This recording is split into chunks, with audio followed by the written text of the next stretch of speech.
Is a frequent target of trade speculation, including the Windhorst podcast, the Hoop Collective, this past week. I was listening to that. And of course, he was asked, Beal recently, what it would mean to play his entire career in Washington. Here's the quote from Bradley Beal. Quote, "I'm a loyal guy. I want to be here. I'm here. I've signed my extension. And that will mean the world to me, being able to finish your career in one place." You know, you don't see that in today's game. It would definitely be an honor, but my ultimate goal is to win. A 27-year-old Beal is already the number 2 all-time leading scorer in Wizards history. Elvin Hayes is number 1. He signed that extension before the season began and is under contract for at least 2 more seasons with a player option for 2022. Kendrick, are you buying that Beal wants to stay in D.C.? Are you taking him for his word? I'm torn in between, to be honest, George. I could see, look, Bradley Beal is a wonderful human being, and he is a loyal guy, come from a great family. But I'm also say this to Bradley Beal. He's given his all to that Wizard organization. Even this past season, I mean, he left it all out on the table for them. And his time, he's entering his prime. I see him trying to run it back maybe one more year with a healthy John Wall. If that don't pan out, it's time for him to move on. He deserves better. He deserves to be on a better team that's going to contend for a title. So I understand the loyalty part, but he also have to realize that this is a business, because guess what? When he can't contribute or the Wizards think that he's not getting it done, he will be on the first thing smoking. So to all the players, I will be careful how I use that loyalty word when it comes down to being loyal to franchises, and make sure that you do the best thing for Bradley Beal. Bradley Beal is a smart guy. He has an excellent agent. He is veteran. This statement was perfectly framed. Yes, he's loyal. Yes, he wants to be there, but he wants to win. And so that's the big thing. Now, there are a bunch of teams in this league, George, who would kill to get their hands on Bradley Beal before the start of next season. My feel is that that is not happening. They're going to see how this season goes, both Bradley and the Wizards. But if this season doesn't go well, the clock is going to start ticking, and everybody knows that. By the way, if you want to hear more about potential trade targets this offseason, the Hoop Collective podcast, as I mentioned earlier, with Brian Windhorst, did a great job this week. Although, Brian, I do love the fact that you tried to start at the beginning of the podcast to say aggregators don't mount up. This isn't reporting. But yet, nonetheless, they still aggregated you anyway in your content.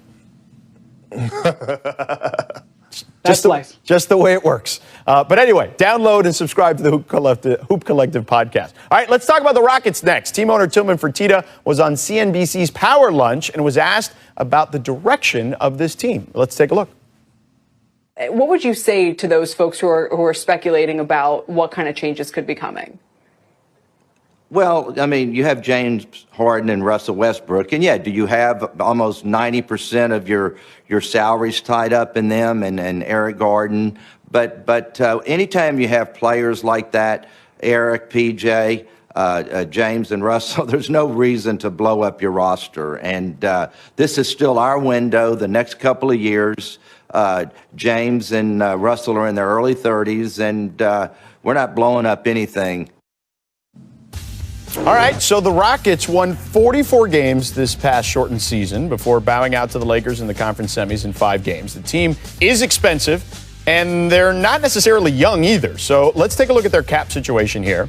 Russ and James both making $40 million plus through 2023. So, Perk, we'll start with you. Is this the right move? Are they still contenders in the West? They are. And look, we have to all remember, before the pandemic, the Rockets, when they made that trade and traded away Clint Capella, people were like, they were on to something.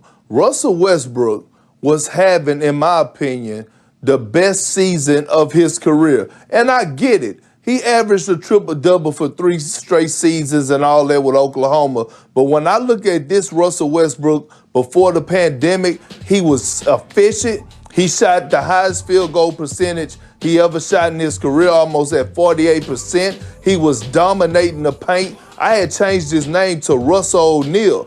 And when the pandemic hit, Russell Westbrook, when the restart of the bubble, he caught the coronavirus. So he didn't have as much time to prepare like everyone else. And he tore his quad muscle. So he wasn't healthy. That's a 6 to 8 week injury. I had that injury. He wasn't supposed to be playing. So I'm looking at it, and for once, the owner is right. You run it back. You still have two guys that are in their prime, that were former MVPs, that could get the job done. You do a little tweaking here and there to the roster, and you run it back, and you give yourself another opportunity. So I really appreciate that Tillman Fertitta does these interviews on the record virtually every week. But in this particular case, he is saying something that everybody knows, because they don't really have an option to rebuild right now. They don't control their draft next year. And if you look at the way Daryl Morey structured the Russell Westbrook trade, the Thunder control the Rockets draft in 2021 and then from 2024 to 2026. So it looks like the plan for the Rockets is to contend the next 2 years with their 31-year-old stars and then begin the rebuild when they have control. It's very difficult, ask the Brooklyn Nets, to do a rebuild when you don't control your draft pick. And so that is probably the timeline that they're on. And even if he wanted to rebuild, as you just showed with that graphic, they have $120 million tied up in 5 players, and a couple of those guys they couldn't trade for value if they wanted to. They have no choice but status quo. Yeah, for sure. I mean, the draft part of it is a huge part of this particular equation. All right, let's stick with the Rockets here. They're one of 2 teams in the NBA with a coaching vacancy at the moment. A lot of different names have been tossed around to fill that opening, but they're still taking their time. So, Brian, who are they looking at, and how soon do you think the Rockets need to actually hire someone? Well, they're not under any sort of time pressure. They don't have a pick in this draft. It's not like he has to work draft workouts. When Daryl Morey decided to resign, there were candidates who decided they didn't want to be in the process anymore. And that's okay. But it narrowed their candidate pool. Many people in the league think that John Lucas, the longtime assistant there, who hasn't been a head coach in the league in 18 years, has a chance here. And part of that is his relationship with the players and his relationship with Raphael Stone, who was just named general manager. So while there are other candidates, including Stephen Silas, I would say today that my guess is it's going to be John Lucas. What about Jeff Van Gundy there? I mean, we've heard his name been thrown about with the Clippers and the Rockets. Is that even a realistic possibility? I think circumstances have changed. Okay, fair enough. All right, coming up next, the Miami Heat were just 2 wins away from an